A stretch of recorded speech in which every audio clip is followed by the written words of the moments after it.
कहानी नीरू की है। पंजाब की नीरू की शादी दिल्ली के राहुल से होती है। दिल्ली कितना बड़ा शहर है ना, लेकिन आप लोगों का घर तो बहुत छोटा है। हमारे पंजाब में तो ये बड़े बड़े घर होते हैं कि मजा ही आ जाता है। कोई बात नहीं नीरू, मैं भी तुम्हारे लिए बहुत बड़ा मकान बनाऊंगा बहुत जल्दी। नीरू के पिता जहाँ पंजाब के जाने माने व्यापारी थे, वहीं उसका पति राहुल दिल्ली में एक सिंपल नौकरी करता था। माँ, यहाँ तो घी मक्खन इतना महंगा है कि क्या बताऊं। मैं तो तरस ही जाती हूँ घी खाने के लिए। नीरू की माँ को ये सुनकर बहुत दुख होता है। मेरी बेटी को घी नसीब नहीं हो रहा है और ये बहू यहाँ बैठकर घी में शक्कर डाल रही है। देख वनिता, मैं साफ कह रही हूँ, इस घर में जितना घी आएगा उतना ही मेरी बेटी के घर दिल्ली भी जाएगा। अरे ये क्या बात होती माँ जी? बेटी का उतना ही करो जो अच्छा लगे। अब क्या मायके से घी और मक्खन तक की सप्लाई करोगी आप? हाँ, मेरी बेटी किसी चीज को तरसे मुझसे बर्दाश्त नहीं होता। अब क्या था, नीरू के मायके में 2 किलो घी आता तो 2 किलो दिल्ली जाता नीरू के पास। एक दिन, माँ बड़ी गर्मी पड़ती है दिल्ली में। इस घर में तो एक ही एसी है और वो भी ड्राइंग रूम में। सारा परिवार एक ही कमरे में सोता है। हाँ बेटा, वो तो हर घर की कहानी है। यहाँ भी एक ही एसी है। अरे बिल इतना आता है कि क्या बोलूं। तभी वहां राकेश आ जाता है। माँ, थोड़ी देर में यहाँ कुछ प्लम्बर आएंगे मेरे कमरे में एसी लगाने। जरा ध्यान से लगवा देना ना माँ। ओए, ऐसे कैसे तेरे कमरे में एसी लगेगा? हाँ राकेश, एक बार बात तो कर लेता।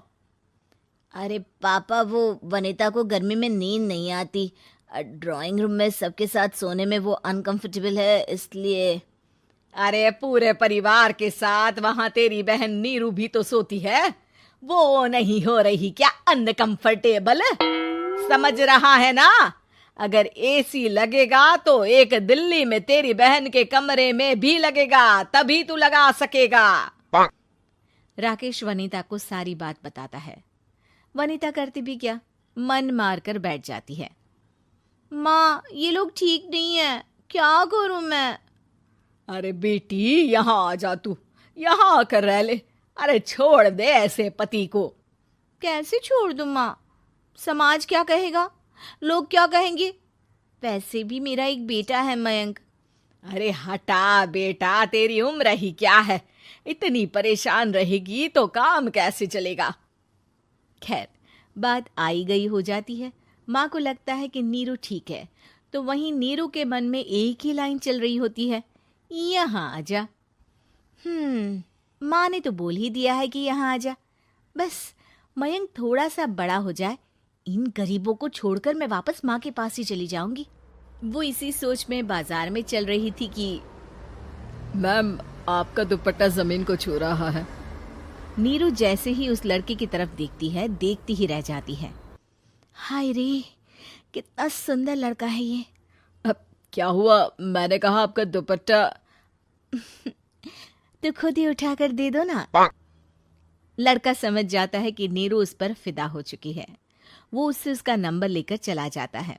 अब क्या था, नीरू और रोहित में लगातार बातें होने लगती है। मैं हरियाणा का रहने वाला हूँ, यहाँ एक बड़ी कंपनी का मैनेजर हूँ।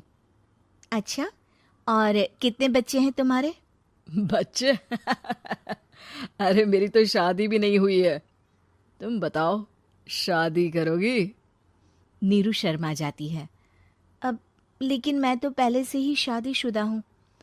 मुझे फर्क नहीं पड़ता, बस तुम शादी कर लो, भाग चलते हैं।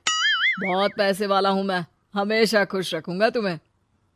नीरू रोहित से मिलकर सारा प्लान बना लेती है और फिर एक दिन घर से भाग जाती है। दोनों शादी कर लेते हैं।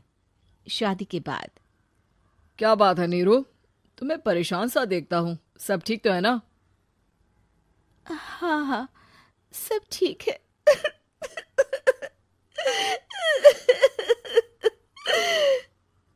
ये कहते कहते ही वो रोने लगती है। अरे क्या हो गया, रो क्यों रही हो? मैंने तुमसे एक बात छुपाई है। और वही बात अब मुझे परेशान कर रही है। रोहित, मेरा एक बेटा भी है, उसका नाम मयंक है। क्या बात कर रही हो? ये तुमने मुझे पहले क्यों नहीं बताया? देखो नीरू, मेरी माँ को मैंने ये नहीं बताया है कि तुम शादीशुदा हो। बच्चा मैं मैनेज नहीं कर पाऊंगा।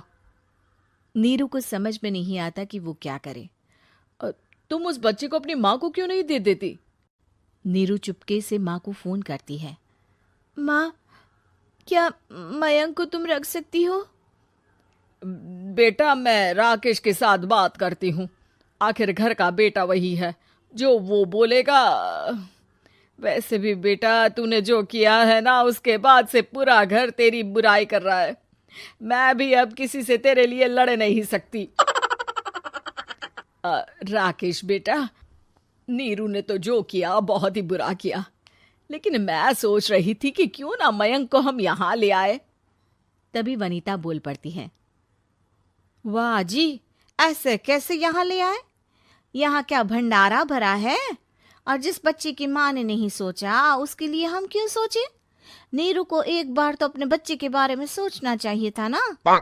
अरे लेकिन तेरे पास भी तो लड़का नहीं है ना वनीता। माँ, वनीता ठीक बोल रही है। कल को वो बड़ा होकर इसी घर का हिस्सा मांगेगा तो हम क्या करेंगे? माँ कहती भी तो क्या, वो चुप रह जाती है। वहीं नीरू का पहला पति कहता है। माँ, अगर आज भी वो वापस आ जाए तो मैं उसे माफ कर दूंगा। बेटा, गरीबी चीज ही ऐसी है, क्या करेगा? तू तो अब मयंक का सोच। वो बेचारा तो बिना माँ का हो गया। मयंक के खातिर तू दूसरी शादी कर ले बेटा। लोगों के लाख समझाने के बाद नीरू के पहले पति की शादी रिद्धि से हो जाती है, जिसके पहले पति से 2 बच्चे होते हैं। देखो जी, मैंने शादी सिर्फ बच्चे के खातिर की है। मैंने भी शादी सिर्फ बच्चों के खातिर की है। वहीं नीरू के दूसरे पति के मन में ये बात घर कर जाती है कि नीरू एक मासूम बच्चे को उसके खातिर छोड़ कर आई है। अब देखो नीरू, मुझे लगता है कि जो औरत अपनी कोख का बच्चा छोड़ सकती है, वो तो कुछ भी कर सकती है। कल को तुम्हें मुझसे अच्छा कोई मिल गया तो तुम तो मुझे भी बाय बाय कर दोगी ना। नीरू को अब उसका दूसरा पति ताने देना शुरू कर देता है।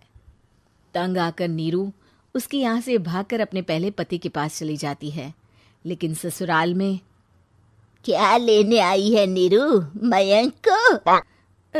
नहीं नहीं सासू माँ, मुझसे गलती हो गई, मुझे माफ कर दीजिए। नीरू, अब वक्त खत्म हो गया है, मेरी शादी हो चुकी है।